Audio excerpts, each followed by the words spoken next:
with food, Right. a lot of food. Hi, welcome. I'm just gonna start today's work session, November 15th, 2018. We starting at 10:07, so if we could first stand for the pledge. Tim, you wanna lead us in the pledge? I pledge allegiance to the flag of the United States of America and to the republic for which it stands, one nation, under God, indivisible, with liberty and justice for all.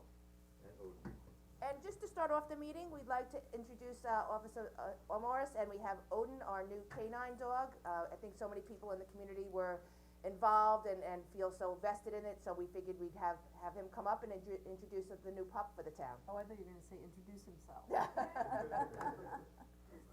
Odin, come up and introduce yourself. Right up John? on the table, Odin.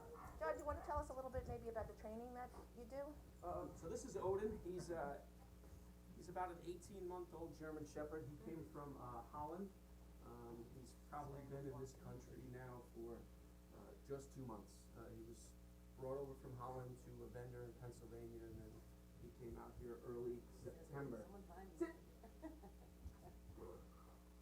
He came over early September, and, we started training around the second week of September. The training initially, the initial patrol training, no, sit. You're on camera, behave yourself. It's roughly 18 to 20 weeks long, where, we start off with, bonding. Bonding, which is the initial thing, and that's just Odin and I becoming kind of the best of friends, and him learning to trust me, and then in turn me learning that I can trust him.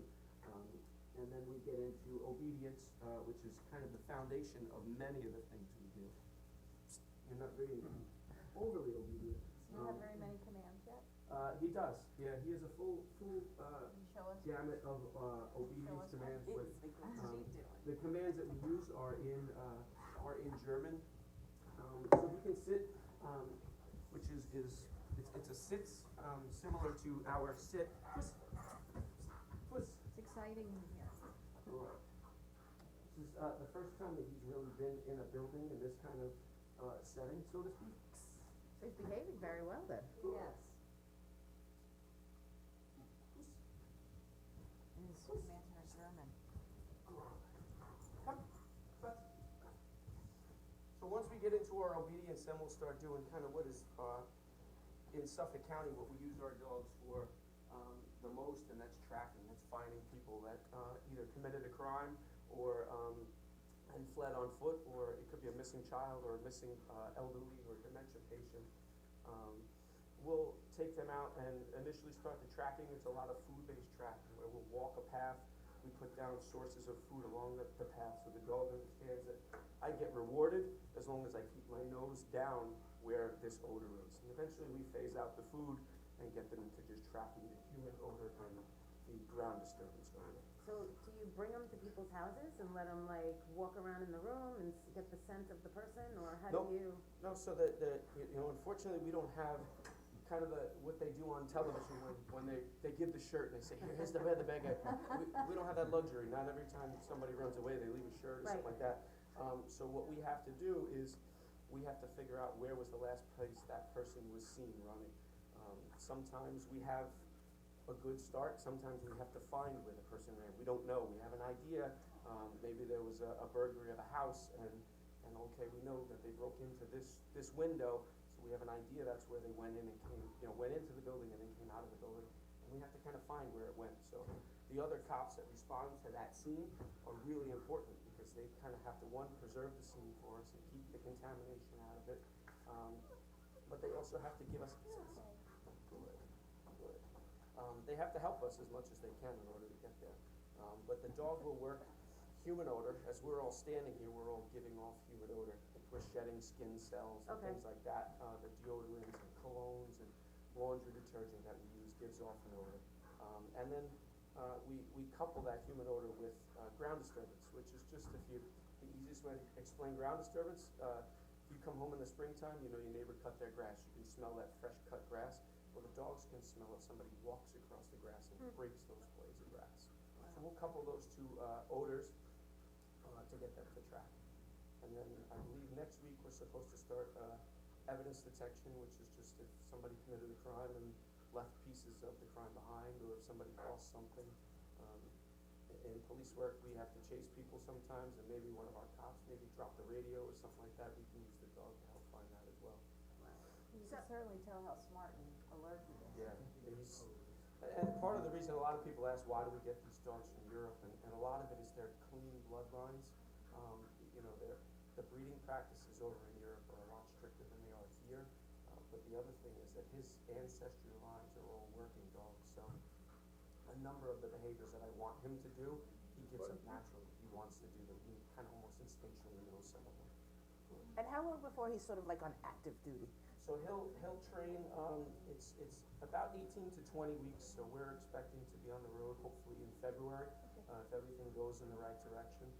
And then once we're on the road for that patrol certification, we'll have to go back, in, probably after the summer, we'll get on the road, get our feet wet in the road, and then we'll go back for specialty training, which is another 8 to 10 weeks of training after that.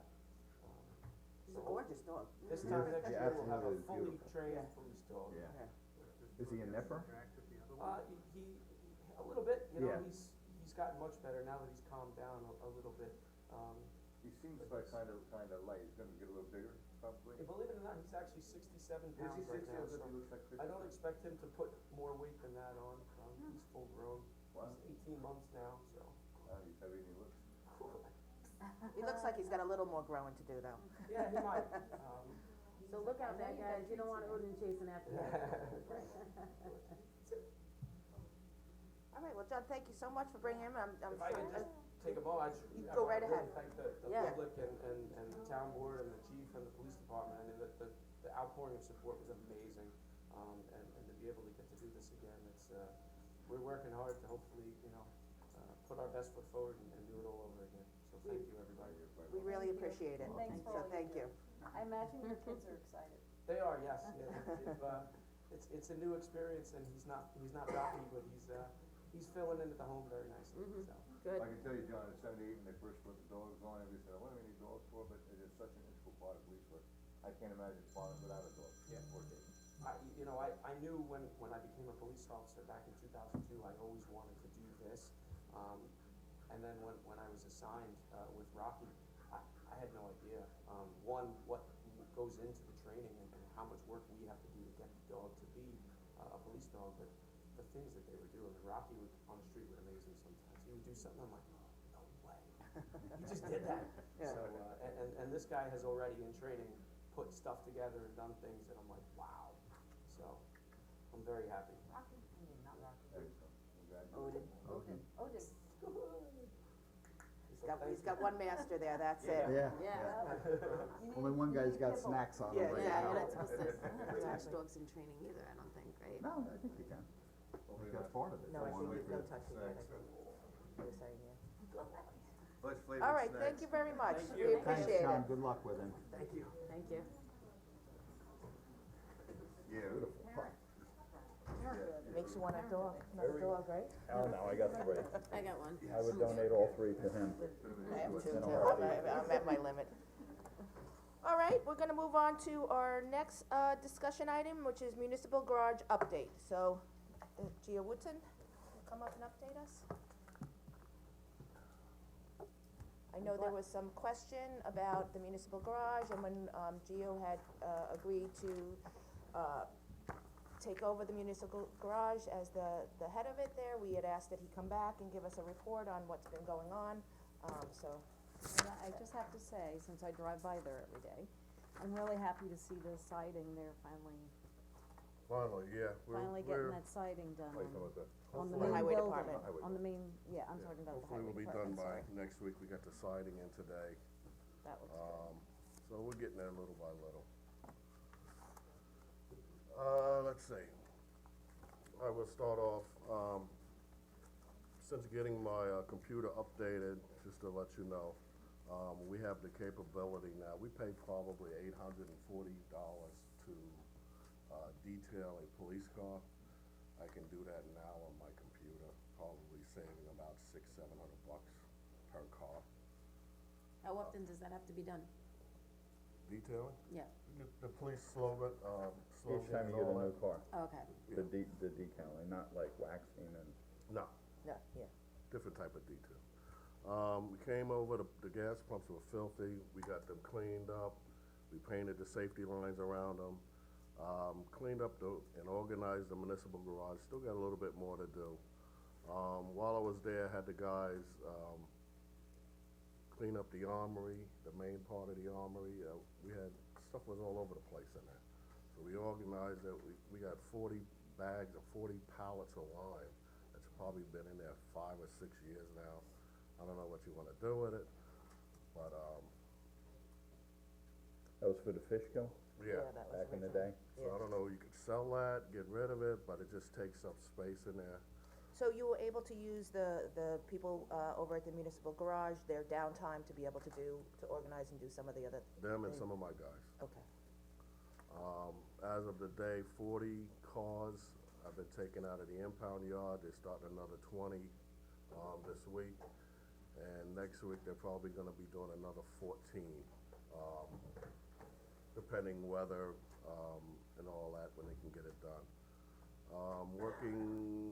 Getting some ideas for working maybe possibly on county vehicles.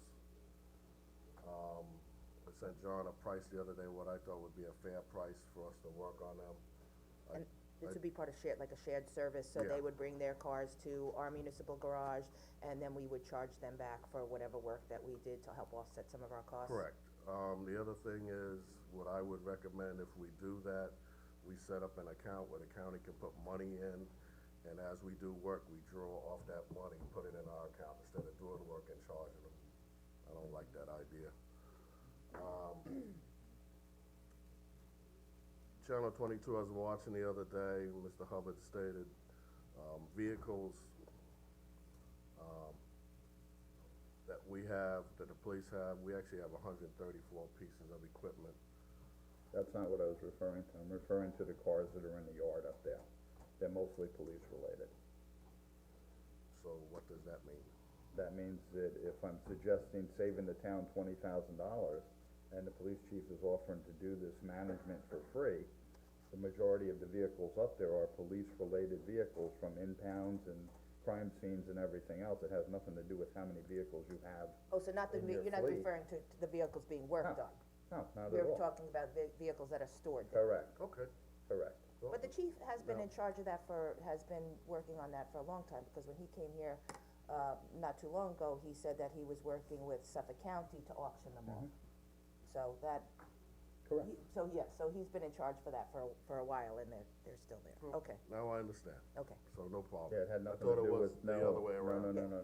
Because the majority of the vehicles that are worked on there are highway No, vehicles. no, that wouldn't make sense. In this deal, once again, Channel 22, you know, myself and my department, my 32 employees work very hard to give the town, and we go over and above to do things for the town. You probably have one of the best highway departments on Long Island, in my opinion. Myself, and I refer to this when Jody said that because they're talking about taking the money and giving it to somebody else. Well, I've been in there 9 years. I got probably over 2,000 hours that I work that I don't get paid for, and I expect that. And I have another list here of all the stuff we do for every department in the townships, all the departments. You're all I never charge. So you any of work these- across departments? I never charge anybody anything. And so you getting the raise would be contingent No, I'm upon just saying, continuing to do if this? you're saying you wanna give this money It's a big raise, it's a stipend, right? It's a to some, stipend, correct. yeah, raise, stipend, Well, whatever. Emery If said you it had wanna to be, give this to somebody, I just wanted you to know, I'm not sitting over there slouching. I'm over there busting my butt, and my guys are busting their butt. Even though we're short on people, we still do what we have to do. We still get the roads done. We still get, the streets plowed. We do what we have to do. I'm getting mixed signals. I'm getting mixed signals. What do you mean? I thought we were talking about the municipal garage and what you're doing at the municipal garage. No, this is part of And it. now you're going into just. Well, this you're getting He's subsidized relating for it, he's I relating the realize two. that you wanna speak from, that's great, but I wanted to hear, I just wanna know why. Well, that's basically, Could you explain, I know with the tanks, there was originally, before you came in. Nobody denies what the highway department does in this town, nobody. By any means. You don't have to justify that to me. Alright, But I think the point was that Geo, you know, one of the reasons for having Geo go over to the municipal garage and why it was such a good fit, in my opinion, is that he does an outstanding job at the highway department, and the municipal garage could be doing just an outstanding, job as the highway department, and having the oversight and the expertise that Geo brings to the municipal garage to be able to implement those kind of practices there also, where it's not just the municipal garage working as an entity above itself and fixing a car as comes in, but also to provide innovative services that benefit the town financially. You know, one of the things that I know that since Geo has been in there, originally there was to fix the 2 gas pumps that were there at a cost, I think the second gas pump at almost $80,000, which Geo has figured out that you, to see if it will work, we have the repair of the 1 gas pumps that was done already, and then to be able to supplement some of the gas outside of those pumps by not having police patrol cars come all the way down, back to the gas top to fill up, but to be able to fill up at the same price with a fuel card, so that we don't lose that downtime. So if you have a sector over in Wading River or Jamesport, that they're not coming all the way back to 58, which takes, 20 minutes one way, 20 minutes back, several times a day, losing that patrol time in those areas. So that's a very innovative solution, that needs a It's department. something that's been done for years up there, so that's But not anything new. But there's been no fuel cards used by the departments in Wading River. It's been done in the past, if there's an issue with the tanks at the town garage, the Wading River car would fuel up in Wading River, and the Jamesport car would fuel up in Jamesport. But this would be an ongoing thing, Correct. not only I'm just saying, doing this that on a isn't new permanent and basis. innovative, And this has been done before, this isn't, But it's not being done now. So, And to your point, I think I can comment on things that happen in work session. I think what Gio was doing was speaking about himself as an employee. And as an employee, he can relate the 2 jobs, and I think he was speaking, I think that's what he was referring to. Well, I think he was using his, and nobody denies what the highway department does in this town, I read He's the talking letter. about himself as an employee, I'm talking not to the Gio highway now, department. So I'm saying, nobody denies that, so when you say over 2,000, we realize that. We realize as an elected official for the town of well, I Riverview, just you put do that go in above and there. beyond. I do, and I just put that in there because, from what I heard, if you guys make your decision, you wanna give the money, according to Jody, to somebody else. Well, not to So- somebody else, to other elected officials, including yourself, that did not get an increase this year. Oh, I heard 1 person, No, that's all, okay, then I stand corrected. That's what I Sorry heard about too. that. The other thing, the last thing I'm working on, is to get a tow truck for the, municipal garage. I believe the vehicle there is a 1987, and if we, Used when we bought it. right, and if we do get a new tow truck with a flatbed and a quick connect, the tow truck can actually make revenue for the town. I mean, you guys are always talking about you never have any money. Here's a great cause, we can, instead of having outside contractors, that we can do it ourselves, make money, for that department, to get it up to snuff, and then, after we get up to snuff, then, some of that money can go back in the general fund.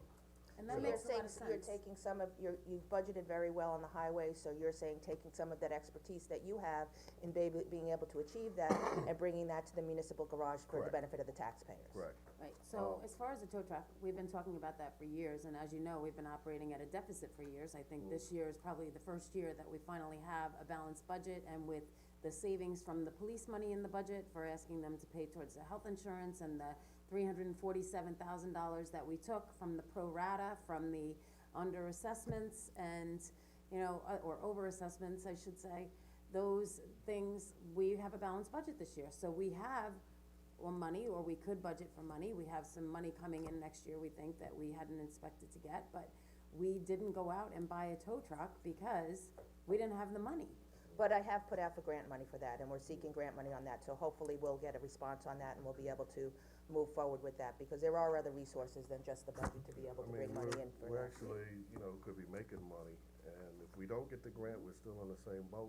We still don't have it, we're still, doing damage to vehicles, we're towing, We're not And then- towing anymore, I thought. yeah, we're still towing. Well, you still gotta, Still gotta tow. please get called out for impact. So you're doing more damage with the old wrecker, and then you have to pay to get that car fixed. Doesn't make any sense to That me. doesn't make any sense, Here you no. have something that you could make money on, and like I said, And that would be being proactive to be Correct. able to address the problem. That's going back to John Reeve when he was here many, many years ago, where he said, we need a new tow truck, we need a new tow truck, we need a new tow truck. And that was 10 years ago, we Right. still haven't gotten one, Because we so, didn't have the money. tow truck. I mean, if you could find the money somewhere, I would appreciate Well, it. that's because of the change of cars, everything's plastic in the thing. Correct. You can't sling them anymore. I mean, and like I said, I enjoy the job, I got a good rapport with the employees there. They seem to be happy, I go there and speak to them, anything I can do to help them out, to make them better, more productive, I do. And like I said, maybe I didn't hear everything that I thought I heard on Channel 22 the other day, so I apologize if it didn't come out or I misspoke, but it's just the way I heard it. Only thing I can tell you is, I'm happy doing it. If you find that the chief wants to do it, if he had time in his busy schedule and put in the time, 2 or 3 times a day to go there, that's fine. It's up to you guys. For me, I just think why, as we say, why mess with a good thing? It's working for us. I like that you use innovative ideas and ways to save money for the town, which you've done in the highway department, and I feel self-assured that you're gonna do that, at the garage, and I like the common sense approach that you take. We know that you work hard, we know the quality of your work, and I don't know why we would change things up midstream when it's working. Gio, don't take any of this personal, cause none of this is personal. I kinda do. Well, you because shouldn't, you have to realize business is business, and business for the taxpayer is to try to save money in the town of Riverhead. And if I can save $20,000 to the taxpayers, I'm gonna do that, and that's where I'm coming from. I don't doubt your prowess, and I don't doubt the work that you do. I know your highway department is great, I know you do an awesome job. But if I have another idea that's gonna save the town money, and $20,000 is nothing to sneeze at, that's a lot of money, and that money can be better used elsewhere. So if I can get that done, that's what I'm looking to do, and that's where I'm coming from. It's not personal, it's a business decision. Seems like Geo saves money. I take it that way because I care about the job. Well, all of us do, And I don't and, like when you bust your butt and then people try to talk down to you or say you're not doing it or whatever. nobody ever said you weren't doing a So- thing. I'm saying the I'm bottom saying line is I can from save how the town $20,000. From how I feel about it, I know how you guys feel about it, that's fine. And if you wanna take it, you know, I'll leave you to yourselves, you know.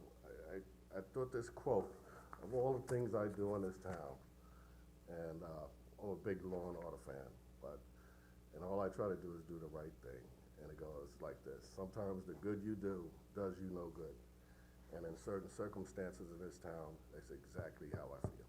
Well, the Gio- good On you that do note. allows you to put your head down on your pillow at night and go to sleep, and that's what you True. gotta feel good Right. about. We're saving money for the town of Riverhead, I feel good about going home with my I pillow, save- my head I down on my save pillow, money so all that's what the it's all time. about. I think just if you look through Gio's budget, I think that's a reflection of the work that he puts in to save the town money, to be able to provide excellent, beyond excellent services for the taxpayer of the town of Riverhead, within budget and saving money. I mean, Gio has had the highway and has done an excellent job there, especially with his purchases of vehicles. Not only that, people from all over, from all of the highway superintendents and even the county look to Gio for his cost-saving practices, and we've asked him to implement this in the municipal garage. I think he needs more time to do that. I think we should support him staying there. I think the chief of police has a lot on his plate at this time. Well, let's make it Let me clear just that- finish talking. We have asked him to add a new sector, which will take time for that to be implemented and for him to be able to do that, as well as monitor that. We have asked the chief for certain things, for data for the town. When I came into office, we asked the chief for data for the crime statistics for each month. It took him 6 months to get that, and then let me finish talking. So he's obviously a very busy man, because he's got a lot of stuff on his plate that he has to spend time doing. And I think his charge from the taxpayers and from this town board is to police this town and keep the town safe, and also to present that to the public that we are a safe place. Just last week, everybody was saying there's this perception that Riverhead is not as safe as it needs to be.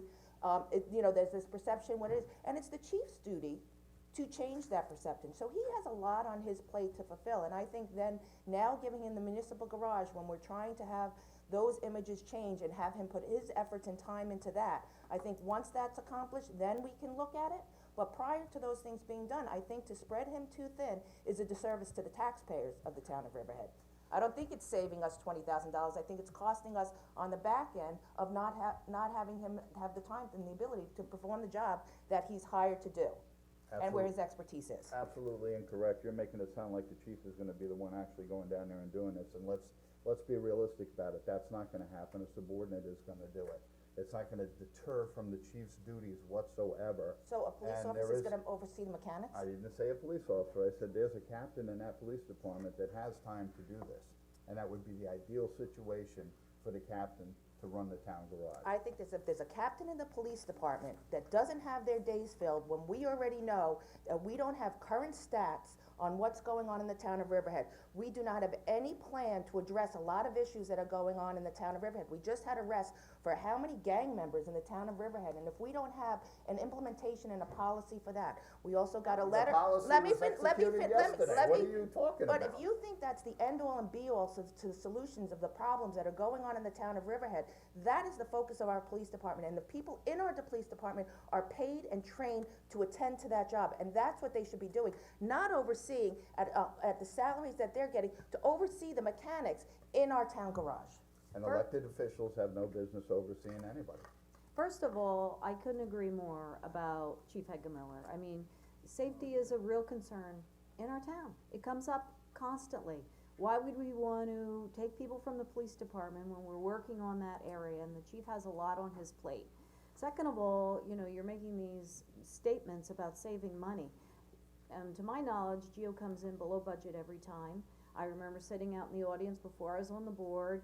I think I was watching an interaction with Geo had come in below budget and Sean was trying to somehow borrow money from Geo's budget. So, I think Geo is a person who saves money. And third, I think the community trusts Geo to handle this. So let me put a call out to the community and the residents and ask them whether they think Geo is the person to handle this job. Absolutely not. As long as you The include community- that yeah, clause, we the should be community listening to thinks the the town community. should save We should be $20,000 and listening. throw $20,000. We're elected, I we're know, yes, I elected to know, I know. I've been represent elected over a the decade. residents. Let me explain something about the town Ask the garage. community what they For you people that think. are here and new here, how that town garage operates. That town garage has a master mechanic there and has people that work on the cars, we all know that. A lot of the revenue that's generated from that is from the police department through servicing police cars, we know that too, we can prove that.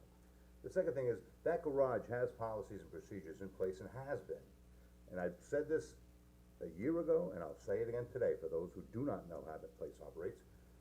The big pitfall and a big problem with that town garage, with the whole synchronization between that and the police department and impounded cars, was we lost some very major clerical staff.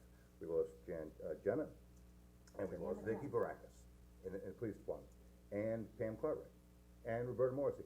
All the real people that really ran a lot of the procedural stuff to make sure all that stuff was in place were gone. And there was a vacuum that was created there, there's no doubt about it. Now that finally, under Laura's, put somebody there, put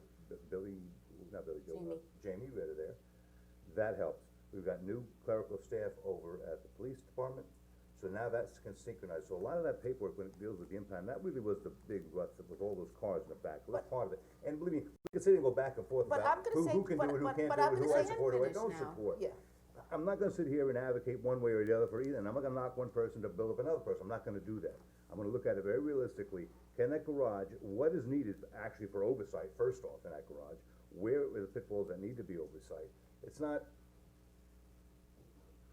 straightening out the cars and stuff like that, it's getting cars part of out of it. there. It's part of it, but that's, But that's what the job entails, all of it, not part here, not part but I'm there. gonna find out where the pitfalls are of why it went to the way it went. I know it had a lot to do with clerical and coordination, I tell you that right now. But I'm gonna say, Jim, when the garage was audited, the municipal garage was audited, I read it. all of those staff were in place.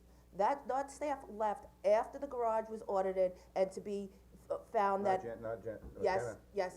No. I believe right at No, the you're end of it. wrong. You're All wrong, right, but I that's will okay. find You out, have to I'll find research out it. about, I'll You can research throw it. stuff out there, But but- I believe when it was audited, it was found to be in need of oversight. So, That was I'm, after Johnny left. the audit was in 2015, Yeah, 16, when it was Johnny re-audited. reviewed it just So, left. That's correct. and it was called for oversight in the garage, and that's exactly what we're trying to do. So, my understanding is these problems go back years. And it Well, seems like can things are I- getting, what about this list? Are you Okay. guys taking a look at these things that have been Yeah, accomplished? so I just wanna say that the other fuel tank, we had 2 fuel tanks that needed to be replaced or repaired. So one of those was done before Geo took over the municipal garage. With the covers. Right. Yes. And the other thing was, we had the money budgeted for, it was planned to be done this year. The engineering department was overseeing that tank being replaced before Correct. Geo stepped in. Correct. As far as the And with police Gio's chief, assessment, if I that- could just finish. Go ahead. As far as the police chief is concerned with crime statistics, I've been on the board for 9 years. And I've gotten monthly reports for 9 years about the crime statistics in every sector. No, not by sector. By If month, I not by asked sector. for it, I would get it by sector. Could you show me those then, please? Yeah, sure. Thank you. As far as the gang arrest yesterday, you know, that's, East End Drug Task Force, I actually spoke to the person that leads East End Drug Task Force last night, said we have great representatives from town of Riverhead, from town of South Holt, from town of Southampton, from all involved, Suffolk County, New York State, that are all part of this task force, and they all work together very Correct. quietly in their own little way, at their own little hideaway that nobody knows where it is, and they coordinate amongst themselves, so they're doing an excellent job as a coordinated group, and I called him yesterday and said, great job, wow, thank you. I feel safer, and my kids, I feel safer for my kids, because you took these guys off the street, and he said, coordinate effort, so, as And, far as. and I applaud the coordinator, there's no But you made it disparaging the sound work as that's though- done. But you I made it think it's sound as great. though the chief is overseeing that, I and know, so I he's don't think the busy chief doing is, that. no, I don't think the Okay. chief is overseeing Well, you that. mentioned it, so. No, I'm not saying that, I'm saying, when we see all of these arrests, we have to assume that there is other issues going on in the town that need attention. This is a symptom of a larger problem. East End That's what Drug I'm saying, Task and I Force? think the chief needs to address that. East End Drug Task Force is working on this case for 2 years. And when they get an inkling from one of our police officers or from somebody in the town that they coordinate directly with our liaison to the East End Drug Task Force, they start investigating and surveilling. I don't know that they're reporting to the chief every step of the way as to what's happening, maybe they are. All I know is that it takes a long time to surveil these and normally. to, Well, it takes a long time to build a case. I don't think so. I Right. don't disagree So- that it takes a long time to build a case. anyway, you said that the chief is, busy working on the crime, I think and, he has a lot on his plate to be able to address these issues to protect the safety of the town, yeah, I do. yeah, And and I he's think, doing I it. think that we And hired him Gio as the chief of likewise. police. And Geo I likewise, just have a question. in the safety Has of the highway workers. anybody stopped down to the municipal garage lately I and talked to the employees down there on how things are they better, are they worse? I was there last week, I thought things looked like they're running great, and quite frankly, it is ludicrous in a town of our size to have the police chief overrunning the municipal garage, Well, that's, again, it's that's not the chief silliness, that'll be and doing it, quite Catherine, but frankly, you're not listening to that. I'll tell you, I find this pushback questionable to say the least, I can't even understand it, It's, and, can't understand I think saving it's money. ridiculous, it's not about, It's not saving money, I do it's not believe use- it's about saving money. If I can get something do done for not free or I believe pay that. $20,000 for it, I'm saving the money. It's I saving don't think money. it's about saving money. It couldn't be clearer than that. It absolutely couldn't be clearer than that. Nobody doubts what Geo does. Geo does a great job. It's not about Geo. Geo saves money. I made that clear before. Geo And- saves money, and so the- I don't think And it's that's about saving part of money, his job. That's part of his find job that and he does it Okay, anything extremely else? well. not true. And the municipal garage is already in the wheelhouse of Geo's expertise. That is one of the other major factors here, where you're saying that we're gonna have the police department, a captain in the police department, take over the repair of the cars with the mechanics. It makes absolutely no sense to me. Captain doesn't repair the cars. silliness. What are No you more does saying? Geo repairs, you repair the cars? I didn't realize you were doing that. Let's not twist I didn't realize you were this changing around. No, the no, but- I but- He works oversee with vehicles, the he's in the repair, same type of repairment field. of the cars and make decisions on if we Right. don't have money, what gets fixed first, Right, what is most important in that faction of it. Like this time of year, we know that Well, you don't have to snow's be a coming. mechanic to do that. Snow's coming, all highway vehicles have to be ready, that's the priority. I remember years ago, somebody said, well, we don't want Gio to do it because he's gonna look after the highway. I'm born and raised here, I'm about the whole town. Police cars, everybody gets, everybody has their stake in the game as far as what's priority and what's not. Police cars are priority, snow time, highway's priority. So everybody has their time out during the year to figure out what their priorities are. And I'll leave you at this, Okay, you guys thank you, can sit Gio. down and argue and say this and that, but in the end, I'll just leave you to yourselves to make your decision. Either way it comes, don't matter to me, you know, I'll do the job and continue doing it, whatever. Appreciate it. But, I just, you know, Thank you for your candor. wanna say my piece, and that's it. Thank you, Joe, we appreciate everything you do. Thank you for your candor. All right, next we will move on to proposed code amendments to downtown DC one. Jeff? Yes, we do this, he said. Yeah. Right. It's not about something. Thanks. The press already has copies. Do you have copies Good. for us? Thank God. Yeah, absolutely. Make sure that, Denise gets one. Did you get one? She has it. Tim, you got one? You got a copy of the handout? Oh, what is this over here? Let me see this.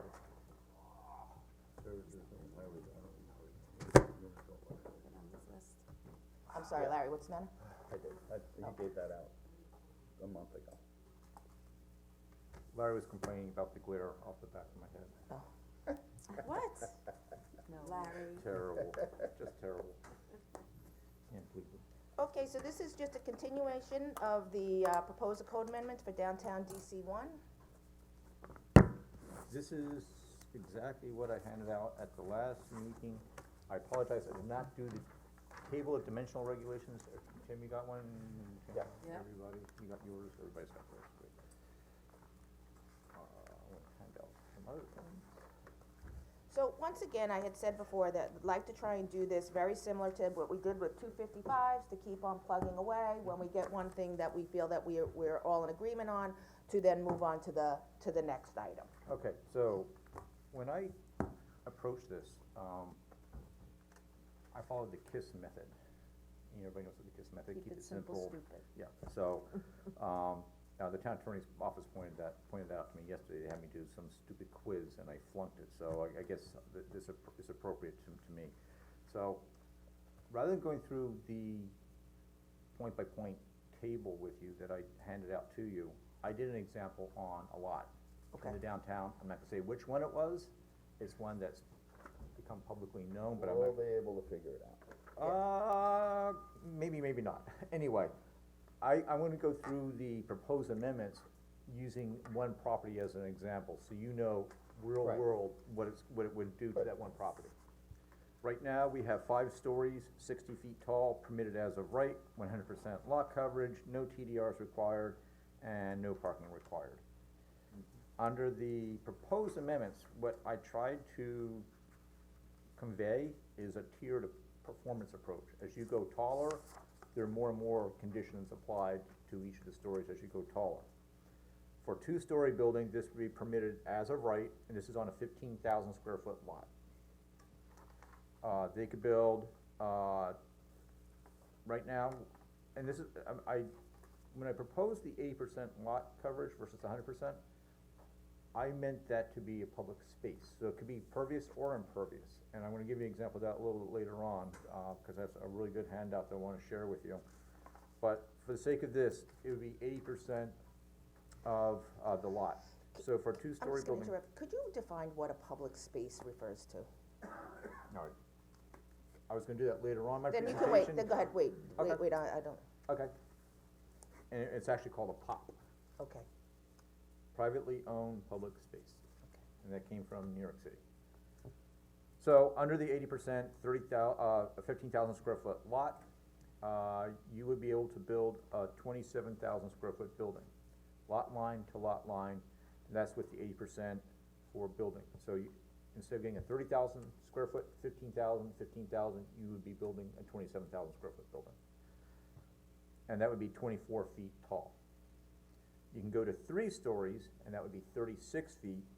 The first floor would be 12,000 square feet, the second floor would be 15,000 square feet, and the third floor would be 14,300 square feet, for a total of 41,300 square feet versus the current 45,000 square foot gross, and I'm talking gross floor area.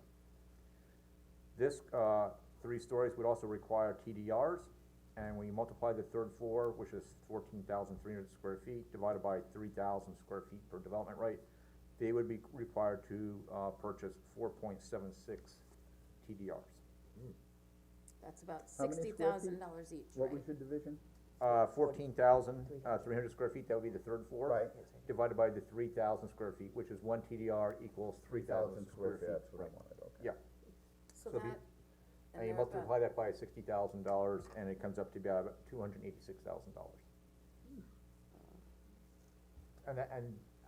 That's just an estimate on. That's just a ballpark, that's a Purely reference ballpark. point at this point. Correct. Now, you can go to, under the proposed code, you could go to 4 stories. First floor would be 12,000 square feet, second floor would be 15,000 square feet. The third floor would be reduced to 14,300 square feet, as previously mentioned, because now we're imposing, the 15-foot front and rear yard setbacks. The fourth floor would be only 12,300 square feet, 30 because, feet, right. because you got 30 feet, because now we got the wedding cake approach. Right. So a grand total of gross floor area would be 53,650 square feet of gross floor area versus 60,000 square feet. I'm sorry, could you give me the question? 53,650. that's with 12 on the first, 12 on the second, and 12 first floor, 15 second. 15 second. Third floor would be 14,300. On the fourth floor would be 12,350. You're how do you going, get more square footage on the second floor than the first floor? because you had the 80%, public space or the open space on the first floor that you could not get a building coverage. So you're gonna have the second floor overhang like a cantilever over public space? It'd be a public space, It's, if you think of Georgia Malone's, where the music store is, correct, there's that indentation. Cut out catty, underneath that, it there's with a triangle four-foot triangle, and then setback. above it is the buildings above it, so Right. that's the public space underneath. Great So then- example.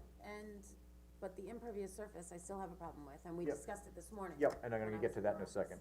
office. And that's again, with the four stories would be 30-foot front and rear yard step backs. Now, you, also with the TDRs, you're adding the third and fourth floor, so it'd be a grand total of, I didn't add it up, I apologize, it's 12,350 square feet for the third floor, I'm sorry, for the fourth floor. 14.3 for the You add the 14,300 for the third floor, divide that by 3,000, and you come up with 8.88 TDRs required for a 4-story building on a 15,000 square foot lot. So, right now, they can build 5 stories as of right, and there are no setbacks required, And no TDR. 60-foot height. and no TDRs. Right. And really, I mean, our development has not happened quickly. People are starting to see things happen in Riverhead, which is why we're getting flooded with applications now. Right. What do you think about implementing these codes when we have several applications in that have taken 3 to 6 months to even look at for the first time? Well, the question is, and I'm not a lawyer, I do not believe they are vested, based upon my prior working on other applications and what other attorneys have told me. What would make them vested for you? Well, it's not, it's a legal question, so it- we'd it have to really ask is a the legal attorney to question. do that. I know what lawyers have told me, I know what judges have said in the applications I've worked on. It's My understanding is generally it's site plan approval. Site plan If you have approval. site plan approval, and you have to have, something in the ground, okay. financial investment into the ground, like a footing or foundation, Gotcha. something of that Okay. nature. So, the Suffolk Theater, for example, which we talked about this morning, cause I did get a call from Mr. Castaldi, who was concerned because his application has been in for quite some time for the additions and the apartments that he needs up on the top floors in order to sustain the Suffolk Theater. So, you know, I worry about the north side. The south side I'm okay with the 2 stories and with this wedding cake effect. The north side, I'm okay with the wedding cake effect, but I think that a lot of times we have to take into consideration, and especially in adopting zoning like this, of return on investment, and whether or not it is, if they have to spend another $300,000 just to get a third and a fourth floor. Well, I think that's the debatable part. Right. What would a TDR buy? I think that's more the return on the investment that we need to decide as a board. I think the premise is very good. I mean, there are options here where you could make the TDRs on the third floor not so dear, and make the fourth floor a much heavier lift. So you could have the TDRs on the third floor be less than 3,000, I mean, more than, you'd get more square footage for it, but then make the fourth story very dear. Okay, and then And the my question other, is where? I don't think that the north side is, I think that as far as the building design is concerned, with the wedding cake effect, I think that is good. I just think that the intent was to create corridors so you could see the river on the south side, which is why I recommended 15-foot side yard. I did talk to Jefferson about this morning also, where you may have, we're going to evaluate the buildings that are looking to get developed and look at the street frontage on those properties or how wide those lots are, and then determine whether or not they, cause if it's only a 50-foot wide lot, you can't make them do a 15-foot side yard. Right. So, look at certain things to that effect when it comes to, on the table, or the table of dimensions or the chart. If it's got 100-foot setback, 100-foot street frontage, then you can afford 15, 20 feet in the But- side yard to create an open view and vista down to the river with a sidewalk or a ramp or whatever, open space. But correct me if I'm wrong on this, but if you have an 80% lot coverage, the 80% lot coverage did not need to be the front or the rear. If you have somebody come in, it would be the town board's determination where that, and to work with the builder, where that 20% would be, which that 20% could be a side yard, the side yard that you're creating a vista down to the waterway. It doesn't, it's 80% lot coverage, it doesn't say 80%, 10% in the front, 10% in the back, 10% on the side. It gives the town board, when somebody comes in, because that's our job, when somebody comes in, to see if where they're siting their building and how they're siting the building is appropriate for the area that they're siting it in, and that 80% gives us the flexibility to do just that, project by project. Which is why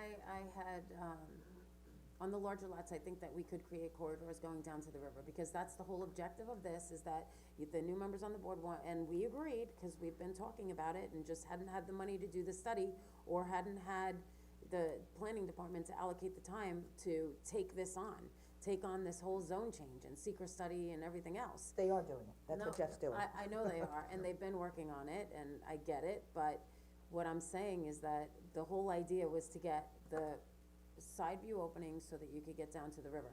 As far as 80% coverage and 20% of the lot being public space, I really think that we need to look at it comprehensively. And the boardwalk idea to the back of the stores, for years and years, as long as I've been here, and years before that, and watching Rob Stromsky do his thesis before Rotary 20 years ago, where he said, you gotta turn the stores around to the riverfront. And I think that for public open space, that's where it's gonna go, and it's gotta be contiguous, you can't have little spot That would be the pieces town, of that grass. would be an undertaking of the town. That would be, because that's the parking lot owned by the parking district, and it's the town-owned property back there. That type of project is something that's taken on by the town. That's different than this 80% lot coverage and what you would like to see in that public space area. I And that disagree. Well, I the one thing if I, disagree. if I Yeah, could, go ahead. the 80% I intended to be, and again, this goes back to the KISS methodology to all this. If you don't have the 20%, then all of this is wishful Right. thinking, Right. so that's why I just left it 20%, and I had, one member of the design committee wanting to start defining what that public space, that's way too detailed for what this is intended. If you don't have the 20%, you're not gonna get anything, Right. so that's why I left it very simple. But one thing, just to give you an idea of what But it's I envision to be the public space, and it could be anything that we define, and we can do that at a later time, but again, if you don't have the 20%, this is what I was thinking, and I apologize, I only brought 6 copies, so I And was how- giving my copy to the press. Oh, boy, It's not being for me, I just mean, oh, boy, I'll give her mine, just keep it quiet. Yeah, but it's like, wow, it's a whole. I'll share it. You want- Tim, do I you only want, have 1 copy left. and I- Tim, do you want this? I'll share it. Okay, so, Good people don't get okay, recognized, whatever. everybody, Tim, this is Receive my what the copy. New York City requires, in terms, they call it POP, privately owned public space, I like to know acronyms. and you do or you don't. I do. Oh, it makes it very simple, the POP is, spaces dedicated for public use and enjoyment, which are owned and maintained by private property owners in exchange for bonus floor areas or waivers. And it provides for opportunities for people to sit, relax, people watch, eat, meet, in other words, partake and enjoy the urban life. So, that's why, that I was trying to get, whenever you walk along one of the great cities, New York City, Chicago, San Francisco, Europe, Riverhead, Thank you. we need these opportunities, and that's why I put that 20% in there. And it doesn't have to be green space, it could be impervious cover. But these aren't incentivized. We're No. not talking about that.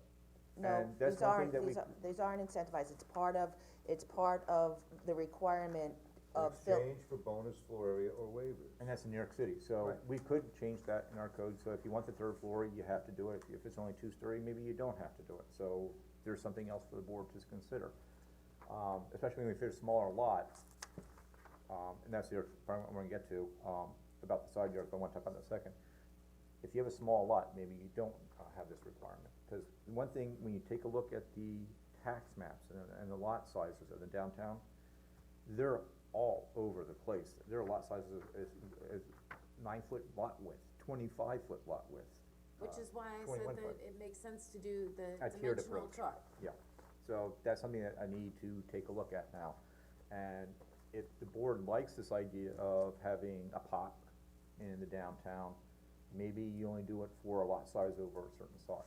Can I see the tax map number, please? For a certain area. I don't like it, I love it. I don't mind More the public It sensitivity. makes sense if you can create something substantial enough that's more than just 3 people sitting on a bench. Yeah. I mean, this you see because there are much larger parcels. I and started it's- doing the analysis, Jody, and that's what that's what these numbers are. After we talked, you did it. Just look how much people use that little area there by Right. East End Arts. Right. It's such a wonderful little And green public space area there. I gotta tell you, I wanna say it's not one of the most attractive buildings, the Long Island Aquarium, great draw. When you walk by it, you wanna stop by and see what it is. Why?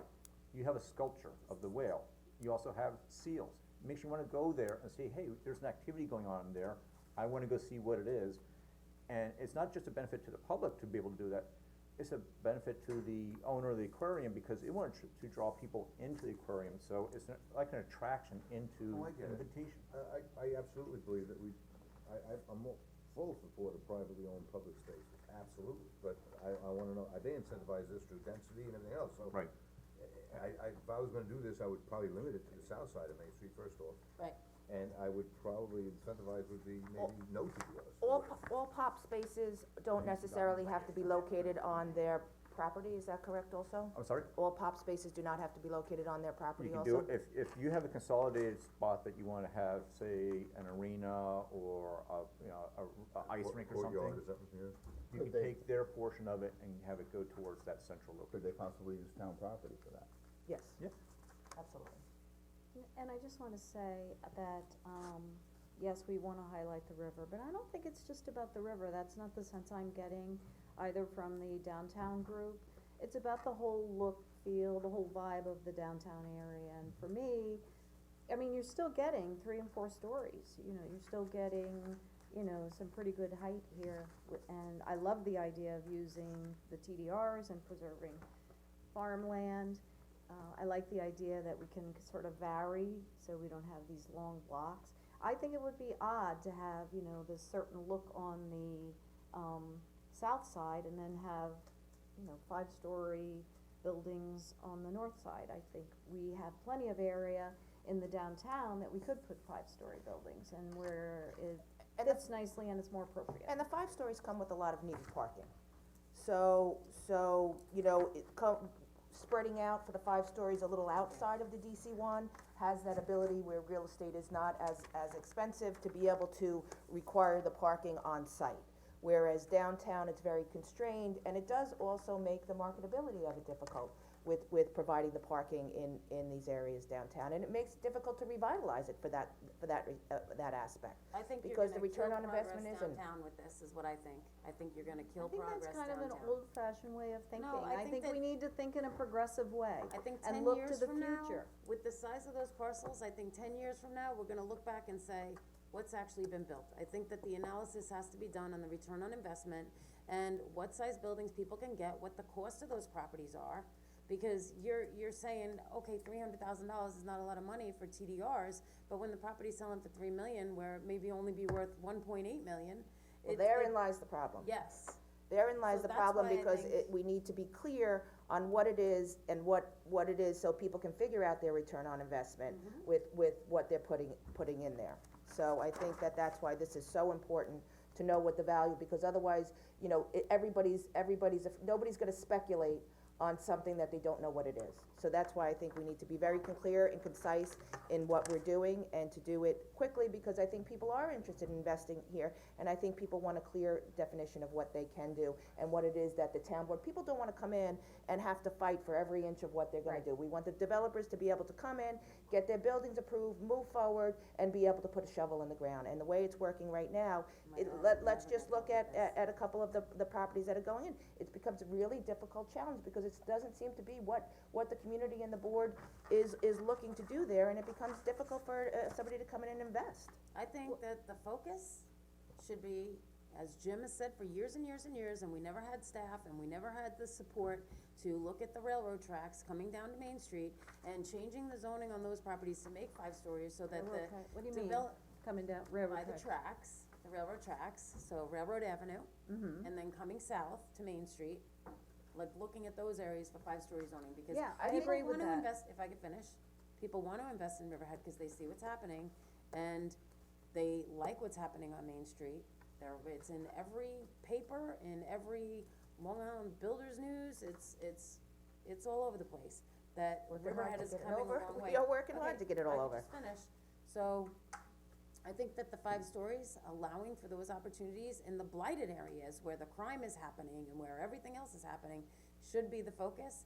I like the idea of the south side being 2 stories, 3 stories, probably 3 stories, with the corridors going down to the river, because that's what everybody wants to see, they wanna see the river. Step it back on the 3rd floor. I don't know, I think that the TDRs should be applied to the less expensive properties to buy, on the, more towards the north, towards the tracks. Those properties are not as expensive to buy, and the TDRs would apply there. And I think that Route 58, the TDRs will come in big if we can figure out the proper plan for Route 58 with TDRs. I think what Jeff was saying though too is, I don't think any of us disagree with moving the 5 stories out further, but we need to start somewhere and get something done. You know, I'm and just if, afraid you're gonna scare everybody away, I that's what don't- I'm hearing. then I'm hearing the exact opposite. So, you know, it's, I think that we need to get, this is, as we said when we started, this is a first step in DC one, and to keep moving out from DC one. But we need, let's keep focused on this DC one, come up with something that we can all agree with, so we can get something in place, so people can come in and be able to put their application in and have it come through, and have it come before the board, and the board say, geez, that's exactly what we were trying to do, looks great, let's move ahead and get their plans in and done, so that they're not having things sit around, or they're not getting positive feedback when we're saying one thing, and we have one thing in our code, but when they come to us, it's not really what the community is in favor of. So we need to be Who are clear. you talking about when you talk about community? Like, how many people are you talking about? Have you done a poll? Have you, like, asked the majority of the people in Riverhead Well, Town this is why what they think? this is what we're trying to do, so that we can put it out for a public comment. I mean, I think that all of us have seen the newspapers, I think all of us have heard the community, we don't want 5 stories, I mean, have you met a lot of people other than a builder that says they want 5 story on the south side of Main Street? Well, actually, I Business have. owners downtown are in favor Yeah. of it because they want the foot traffic. But they don't want the parking. No, understood. They're we're mixed. working But on I'm the just, parking. in answer to your question, the business people wanna see 5 stories. Majority of the community in terms of residents do not wanna see the 5 stories. I think this offers a nice compromise between the two without putting a moratorium on building, with downsizing what can be built, and then it's up to the developer to figure out, can he or she make money on the project that they're going to do, and if they can't, sorry, so Tim, are be you it. saying, I just But- wanna clarify, are you saying the plan as Jeff has presented it offers opportunities, what you're saying? What I'm referring specifically to the south side of Main Street with the wedding cake tiering and with the purchase of And what about the TDRs. north side? North side, I'm not as opposed to having 4 and 5 stories, but I would rather see them pushed further back, like First Street, Second Street, and Not further directly north. on Main To the Street. 4 and 5, so then you're, Correct, so correct. then So you're out of the you're- DC one. Correct, You're- So this, correct. and this is just the DC one. Yes. And I think, so then can we all say We're that we're kind in of agreement So where, Tim? with this in the DC one I'm trying to area? understand where you are on Main Street in the DC one on the north side. Do you wanna see that cut down to 2 stories also? No, with the- No, not to 4. 2, to 4. 4, again with the wedding. With this. Yes, with this. Well, And it's the 2 TDRs. as of right, I but you don't can go think, to I 3 and think we 4. have enough 5-story downtown now. I think the 5-story is a bit overwhelming for our village, if you will, for our Main Street atmosphere. But if you're on Main Street and you look off to the distance, to the north, and you see 5-story, I think that would look more appropriate. Yes. Than being shadowed in and being like in a canyon as you drive down Main Street. That's not what I wanna see. Well, the wedding cake effect will accomplish that. Correct.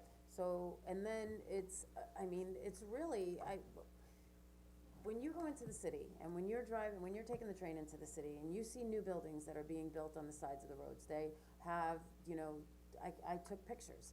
They have 2 stories, then on the 3rd story, they'll have like a setback of 15 feet here, and then this part will come up, and then they have green space where residents of the building can go and sit outside. You can see the trees, the tall green trees on the 3rd floor and 4th floor and 5th floor.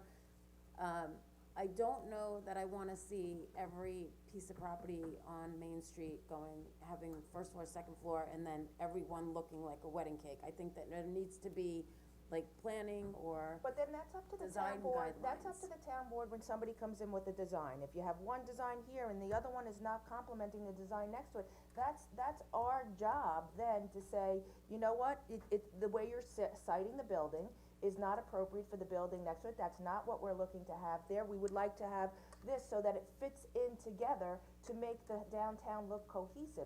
That's actually, go ahead.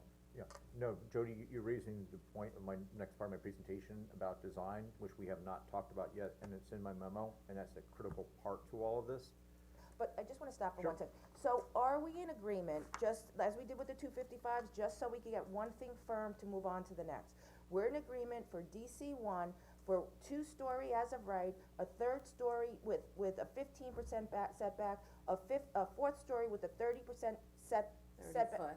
30 foot, a 30-foot setback for the 4th story. In DC1, where that setback will sit on the top of the 3rd and 4th story, we're not quite sure. And then we also know we don't need a definitive answer, because I think we need to do some return on investment numbers. What the TDR purchase will be required for the 3rd and 4th story, but there will be some sort of, to go to the 3rd and 4th story, there will need to be some sort of, what do they call it here? For that bonus area of the 3rd and 4th story, they will be required to provide some sort of either space or TDR purchases for that privilege of doing the 3rd and 4th story. Are we all in space- agreement with, we're not saying what it is, because I think that there's room for debate on that with what we have. I'm just trying to get the size of the buildings. Are you saying space or TDR, or I- are you I saying would like- space I and would TDR? like TDR, but what I'm hearing from you guys are a little like TDR, we don't know, can I do this, can I do No, that? I'm in Your favor of the TDR. TDR. Okay, so, love that 2 idea. stories, 3rd and 4th stories will require TDRs to go up those 2 stories, and we are requiring the setbacks on the 3rd and 4th story. So we're all in agreement on that, okay, Yes. all right, Right. so we got that one thing done, So keep going, keep going. what do you Okay. got? Design, design, You know, I'm just gonna ask one more question. 80% lot coverage, are we in agreement on that? It's Or the public impervious surface that I'm concerned about. I was proposing to change that to public space requirement, cause it could be impervious. But before we even do that, before we decide what it's going to be used for, Right. can we at least agree that the lot coverage for DC1 is at 80%? Fine with me, yes. Fine with me. I'm I'm in 80%, agreement. I'm not so sure that we should be dictating what the other 20% should Well, do. but we're not, that's not the discussion yet. Right, it's my We're just, property. we're just trying to get the 80%. I'll tell you what I wanna do with it, not We're you just, tell me what. we're just at the 80%, and then we can discuss back and forth what it should be used for. So we're in agreement on the 80% lot coverage. Right, For but not DC1. impervious But surface. We're not, there's no discussion on what it is, we're just agreeing on the Whether it's 80% lot public space or coverage. Agreed. impervious, right. Okay? Could be for my parking. All right, we're okay with Not that? taking it from me unless. Jody? I'm okay with the 80% lot coverage as long as it does not go with 80% impervious surface. Okay, I got the direction. The 80% well, We they haven't can put decided whether or not they we're can gonna put make the full impervious or building, impervious, but the full or building how, could be, what, the full building could be the build out on Right, eighty, the you're talking floor about the area 20%. at 80%, for the first floor area at 80%, But you're yes. talking about the 20% of what that will be. Right, Okay, that- that's that- different, and okay. that- I gotta tell you, that That's in fine. itself, that requires a whole separate analysis, and that's gonna be design. And I'm gonna love to have that conversation with all of you, but we're not there yet. Okay, but we're just in agreement, it's the 20% that's in discussion, it's not the 80% lot coverage of the building. So, cause again, I'm trying not to dissect this too much, cause you could dissect this until the cow comes home Yep. and you're not going to. Yep. So, in a very broad stroke, again, I took a look at the design guidelines that are currently in the code, and it's on page 5 of the handout that, was given to you. And I got rid of it. It's not very good, it doesn't get us to where I think we need to be. And we have so many examples of, what the downtown should look like. The Landmarks Preservation Commission has guidelines for commercial buildings that, Do we have this? yep. The press And already this has is copies. also online under, Yes, on our town website. under what? You have to go to boards and committees, and you have to go to Landmarks Commission, and then you look under the publications, and Denise and Tim have a copy of this already. Okay. But, But just if anybody from the public Yep. wanted to see. and what I put in for just proposal to put it out there as a placeholder, that it's 1,000 times better than we have today, but just to give you an example of, under subsection A, building design, the exterior appearances of the building shall complement the character of the existing historic development in the surrounding area.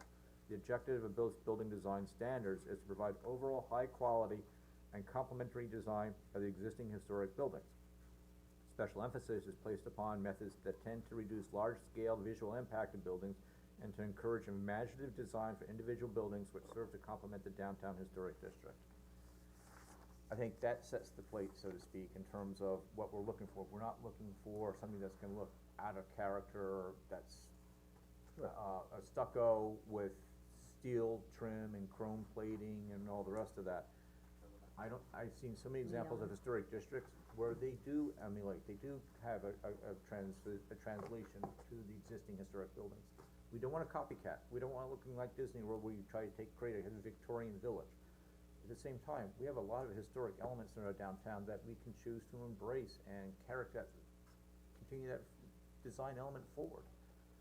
So, I understand where architects coming from. Certainly the Hyatt, I mean, that, I know Landmarks was involved in that, but that certainly is not in the flavor of this Well, board. the Hyatt, it's a flagship hotel, so the Hyatt actually dictated what they wanted I the guess they hotel to did. look It like. certainly, If I could, well, that's- let me just I don't know, if you can finish. finish that, you're gonna say So, that. the Hyatt dictated it, and the Landmarks and the ARB basically had to tweak it.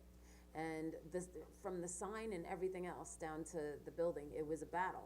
It came in looking like something you'd see in Boca Raton originally, Yeah, but- right? Well, I'm just saying, I mean, I realize all of the reasons why it is the way it is, but if that certainly is what Landmark's looking at, I'm not sure. I have to say that I like this statement. I think it speaks to what all of us have been saying, of what we'd like to see downtown. I think it sets the tone of exactly what you were saying. I think that opening statement is what I need to hear from you. Do you agree with that statement? Which one are we looking at? On page 6. Page 6, A. 301-143A. I think, cause again, I'm setting the table, so to speak, in terms of letting not just you or me know, it's whoever wants to come and build a downtown, what is it that we wanna see? What is So it- that we can make their process easier. Right, and what is it that you wanna see in terms of building design? I like this statement.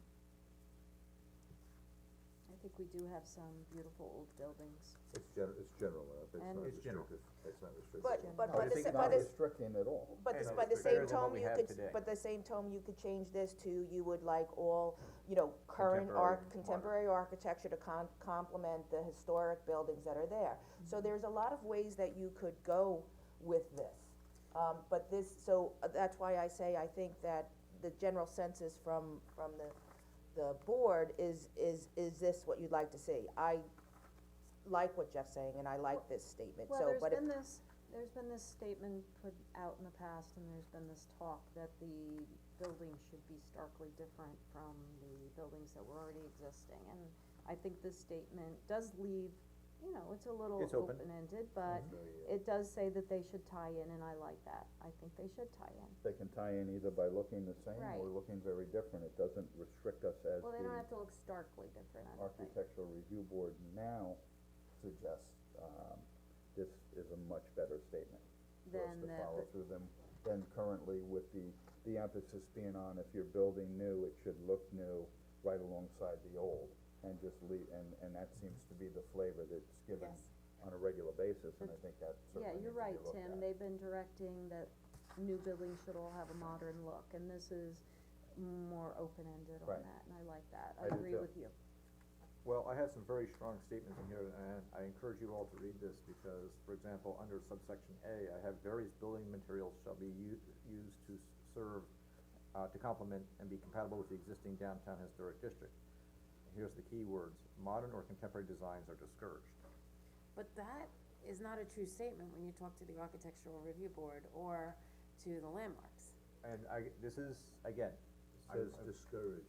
But the point is, what does the town board sets the tone Right. for what it is you want to be built there.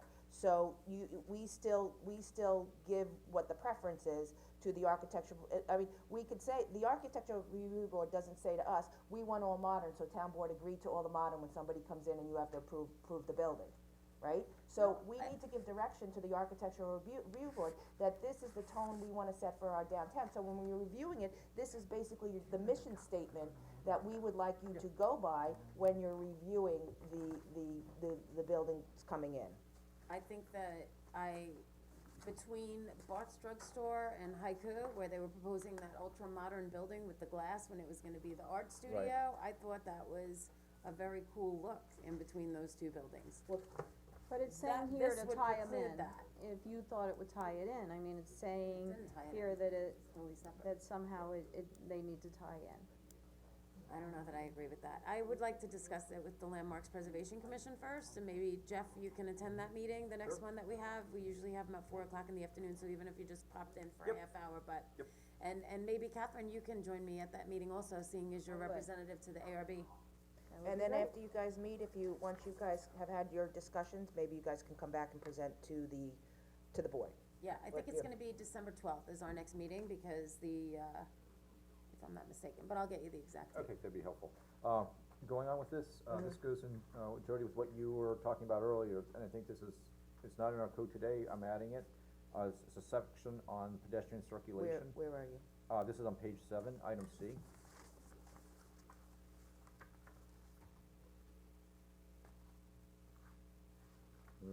On-site concrete or brick sidewalks shall be provided in the DC one zoning use district along the front and side yards to create a continuous pedestrian network throughout the area.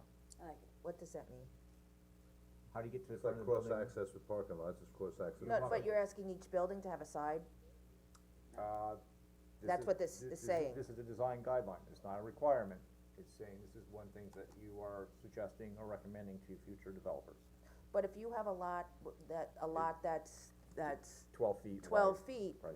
I mean, are they thinking they need to have it, or that, I mean, are we exempting small properties, are we exempting properties Well, that are that's what built wall to wall at this particular moment, are we wanting to create particular new walkways in a particular area? I think I mean, this area is not that big, so if we know that we want, certain access every, whatever, so many feet, I mean, if you have every building trying to do a side curb That's cut why down I there. asked him to do the dimensional chart, So that I would need say that buildings that are 12 feet wide, or properties that are 12 feet wide, would not have that requirement. They may not even have the requirement for the 20% open space if the building is 12 foot wide by 10 foot deep.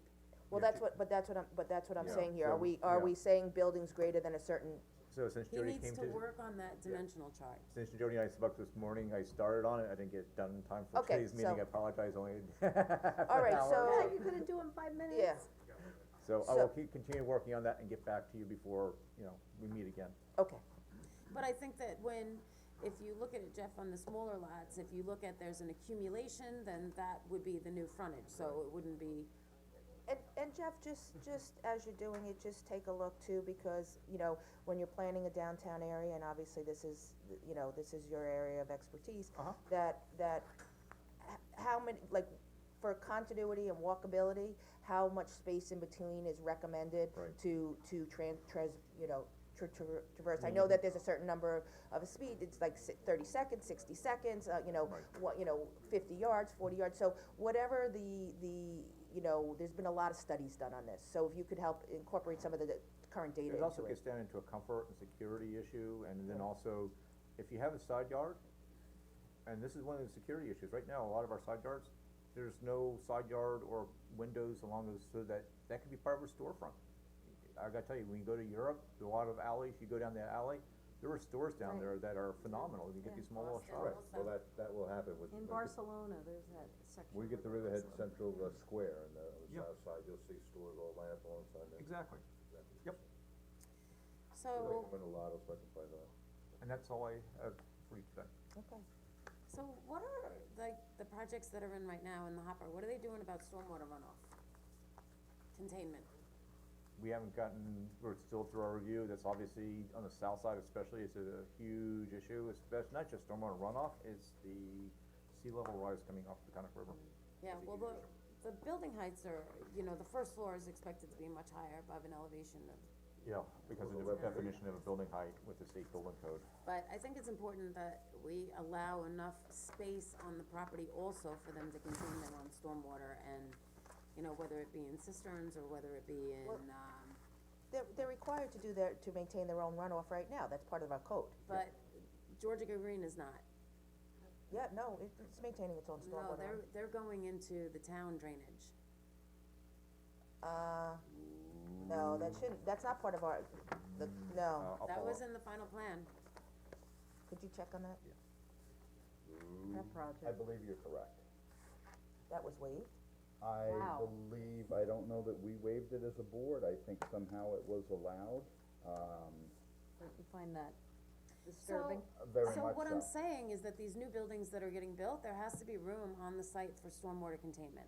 Because the one building that's in construction now, I know that there was, stormwater containment on Conifer, across from Diggers, but, I don't know why that was waived, that's part of our code, that you have to maintain all your stormwater runoff, so that had to either been waived or their variance or something, I don't know why that wasn't addressed. It was, obviously it But- was addressed, but the question of how it was addressed, and Yeah. I will follow up. Okay, so you'll report back to us. Cause I know But- Diggers had the same problem. but I'll back get to that the report design back to you. guidelines, I think that on the smaller lots, Jeff, when you're looking at the table of dimensions and the chart, Yep. that you know, under the design guidelines, Yep. that cisterns or, gardens, Rain gardens. rooftop gardens, rain gardens, things of that nature, Gonna be problematic, cause you're so constrained in terms of what you can do. right?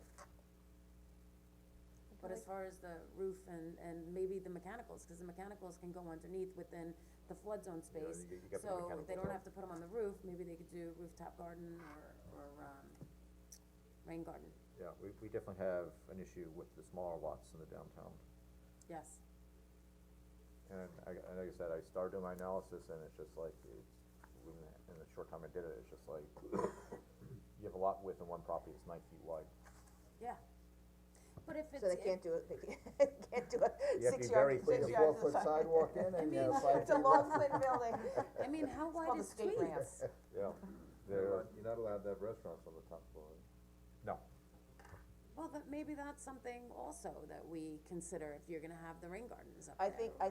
think part of this is all of these things are end up creating two different things. One is the form-based zoning, which would allow, other uses within the building that's currently in the zoning. I think that that's something that we need to look at, and I think that is definitely something that we need to look at, and I think the plan is to start looking at that after January, as we have some money in the budget to be able to do that.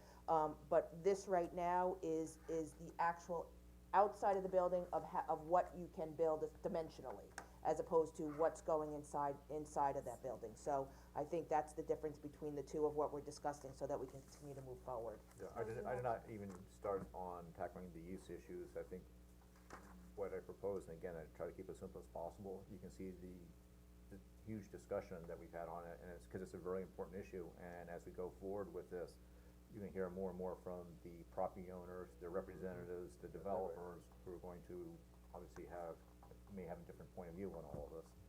You think? Not necessarily, Yeah, I'm surprised at some of the positive feedback I'm getting from some of the business owners. So, again, we'll continue again next week, so we can discuss next more, week. the week after. I get a break next week. Yeah, and Thanksgiving, but then the following week, we can come back and you can provide some of the design information that you were looking at. Alright. Thank you. Alright, thank you You're very much, gonna and, be, you're gonna be a permanent staple at the work sessions. yeah, except for next week. Except, Happy Thanksgiving, everybody. Thank you, Same you to you. too. Too. bye, Jeff. All right, so now we are on to resolutions. I had asked that Yeah, we you want to, start having weekly meetings with Kat. I realize that the contract hasn't been signed as of yet, but once that contract is signed, I recommend that we put it on the agenda, just so that if they have something that they're having a struggle with, then they can come in and ask for our help, so I think that Where is this? I'm sorry, I missed it. Cat, have Kat at start EPCAL. coming in. I think part of the issue is that, I will check with them if they are interested in doing that, but I think they still have their due diligence period. I don't know that they're looking to come in and discuss things with us during their due diligence period, if, you know, if they are interested in doing that, you know, we can take it from there, but As long as they have the opportunity Yeah. to do that, I mean, I would love to do that at a work session, whenever they have Yes. an issue or we have an issue. Instead of and- having individual conversations, Yeah. because I know that you had called them and said, you know, we want you to preserve the 1,000 acres. no, and I this, called them to ask them because I think it had been a discussion here, and it has been an ongoing discussion whether, when the qualified and eligible happened, whether there was going to be, if they were interested in sitting down to discuss the terms of the contract, or if we were gonna move forward with signing it. Oh. So I called them. I thought you had just said, That was that you something, wanted that them was to a, change that was the a, contract.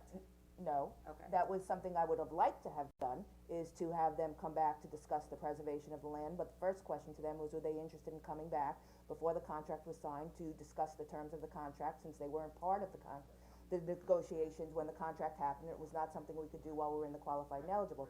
So we offered them that opportunity, are not interested in doing that at this time, we will sign the contract, they have their 90 days for due diligence, we have, our outside counsel has all the information that is available to them, so anything they request will, as per the contract that they need, will be provided to them, and I believe that Mr. Eisler has all of that ready, for the information they will provide. One question I did have for everybody that we're still trying to figure out is, right now, during the due diligence period, is hunting. And we have hunting on EPCAL from January 1st to the 31st. They do have to give us 2 days' notice, from them prior to coming in. I would prefer not to, ask them not to access the property during that month and then slow down the due diligence period. So the question then becomes, do we allow people to keep hunting there? And do we just notify the hunters that there may be days they can't do it there? That's easy, after, we have them all on, email, I talk to them before they. Okay, so would you Or just do- check I with them wouldn't if tell that them would that be a they don't have to be possibility? I think there's one day they don't, on Wednesdays they don't. They don't hunt on Wednesdays, but I correct, don't but, think that we need to tell them not to be there, I think that we need to tell them to be cautious Yeah, I if would. they're there, cause. well, you can't really do it because they're gonna be surveying the whole property, and they hunt the whole, they hunt the property, so. They're not, Don't let them do it. they're hunting on the 400 acres in the core area, which Cat is not buying. Right. They're, as far as over where the tiger salamanders are, all the way over to the east, I don't think that they're gonna be over there. We have a survey of the whole property. Jim, where do they have access to hunt? There's like 8 different areas. Right, it covers part of the property we're selling. Right, so what I'm saying is they could be sending people out there to survey, bore samples, whatever else they're doing.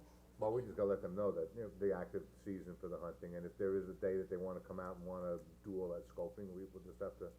Yeah, I don't wanna Notify delay our the due hunters. diligence We have a- period. Well, That's my and you- point. and We have you a sign up of you have a exactly who- list That's of my the point. people We who have a are list there on what on day each people are day. there, what zones they're Okay, in. so we can get in contact with them, okay. As All long right. as, yeah, just let there be communication between Cat and us and the They hunters, have to give us so 2 we days can. notice, so, that's- but that should so be we have fine. access to Yeah, I know everybody to let exactly them. who's gonna be on at any Right. given day on any given zone. And All they right, so can be maybe what- contacted and canceled. So what we'll do now is we'll just, let Kat know that it is during hunting season, to please notify us as soon as possible of And any just tell them to dates. wear orange hats. They do Yeah. anyway, they have Without to. antlers on. Orange hats and vests, but, anyway, I don't wanna delay the due diligence I don't period. either, that was my Right, question of yeah, how that you I wanted don't. to. Yeah, this town, we don't want me, I got shot at today, I was in the woods. I don't know if I have, yeah, Keep, who I'm just should we looking if I had it keep out of the backwards. hunting mix? yeah.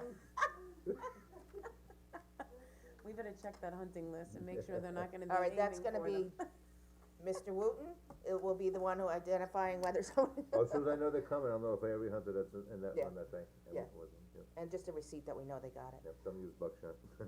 You could tell them that, you could tell them that they have to go out and do it on the weekends, cause the hunters aren't there on the weekends, on a Saturday, they can go out and And do they're the not there test on holes. I'm not there on Wednesdays Wednesdays. Or Wednesdays, right. No, we'll look just at a cautionary, Yeah, just no, wanted to understood. address the No, it's issue better, yeah, because, right. We you better know. attack it from all angles, it's So, better than that. Yep. Alright, resolutions, payroll budget transfer, I didn't see that one, I don't just have saw that did that just go, RFP for check payments or something? what was that? RFP for check payments? RFP for Alright, so card maybe payments? that's not in there, I don't know, my computer wasn't working. Alright, so which one do you have, approved settlement as the first one? No, No, first was authorization for an RFP for advertising. credit card processing. Yeah, Alright, that's what I'm I looking have. at somebody else's stuff here. Is this it? Okay, the first one is approved, authorization to publish advertisement for requests for proposals That's for it. credit card payment proceedings, debt card payment proceedings, and electronic check payment processing for the benefit of the general public regarding both in-person and internet transactions. This is what Dan had presented to us. Right. Good. Now we do the The payroll budget check. Okay, payroll budget transfer, It went to three though. Okay, Why that- did it go to, that's why I was having that, okay, from one to three? 1 to 3, yeah, there was no 2 here. okay. Oh, I have it too, payroll budget. So, payroll budget transfer. Okay, the next one I have is approved settlement of a legal action by the town of Riverhead against the glass greenhouse. Yes. What was the payroll budget transfer? It was up for, It is, Bill, do you wanna address that? I can't pull, my resolutions are not coming up. All of a sudden, Mine they are, but they're stopped slow. opening. We're coming.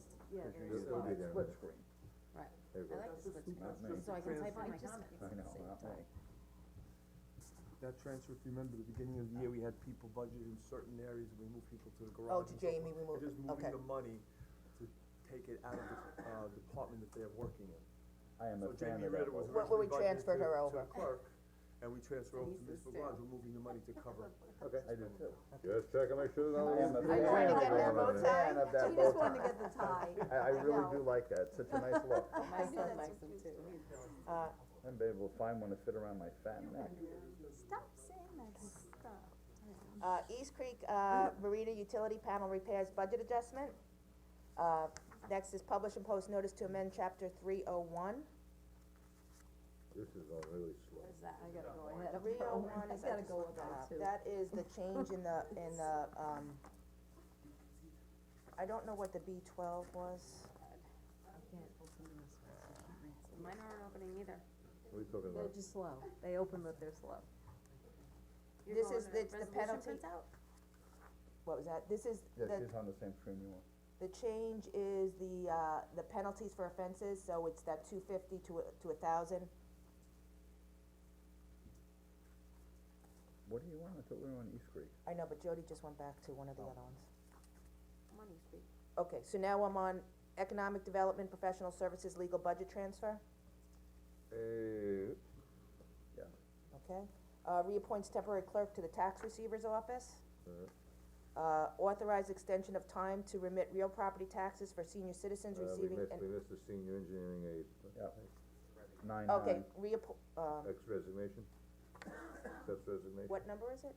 I don't have a 9/8, could you just 9.9. read it? I don't know what that was. Accepts the resignation of a senior engineering aide. Okay, yep, I saw that, for whatever reason, this didn't print out right. Authorizes extension of, do you have 9, is this one, authorizes extension of time to remit real Yes. property tax, Yes, okay, we have that one. Yep. And then we have amends resolution number 707 of 2018, declaring personal property, police department pump out boat surplus obsolete and authorizing the sale to the village of Greenport. Yep. We had talked about Thought that we did that previously. already. I guess this is just authorizing it, maybe Greenport wasn't ready to Oh. do it. Recommends town of Riverhead representative of the Suffolk County, Parks Board of Trustees. This is just, reappointing Gil, who has been Gil doing it for Cardillo. quite a long time. Yes. 841, Old Country Road Sewer Relocation Capital Improvement Project, number, 20051, budget adoption. Budget, What? Budget. Authorizes execution of a non-disclosure agreement. Authorizes supervisor to execute a municipal cooperation agreement between the town of Riverhead and the Riverhead Fire District for sand and salt services. yeah, we do that all Might the need time. them today. Oh, please. Can't believe it. Riverhead Scavenger Waste District Vehicle Budget Adjustment. This next is authorizes the supervisor to execute a retainer agreement with Lamb and Bernowski LLP as labor counsel to the town of Riverhead. Next one is awards bid for general hardware items. Yay, This one we're going to change, Jody, this is yours instead of ratifies. We're going to do, the acceptance of the transfer of non-motorized trail by the town of Riverhead from Town of Riverhead Community Development Agency. Yep. Instead of ratifies, we're just gonna do that, give it till the meeting. Okay. And that's And it, that's it for now, with the other all 14 very coming, many. sometime Yeah. between now and right? That's it? Yeah. Denise doesn't even have to come to the next board meeting. Tim, you can stay on too, no resolution. Nothing All right. big. We're done an hour Can I get earlier a than usual. first and second to go into executive for matters surrounding the hiring of an employee, matters surrounding the vacation time of employee, matters surrounding the retirement of employee, matters surrounding the discipline of Holy employee? mackerel, we're hiring them, firing them, Yep, contractual Saving them and- negotiations with Civil Service Employees Association Local 1000, AFS, CME, AFL, CIO, and that's it. First and second to go in? I move we go in for all of that. Second. Happy Thanksgiving. I'll think of you when I start cutting. Yes, happy Thanksgiving.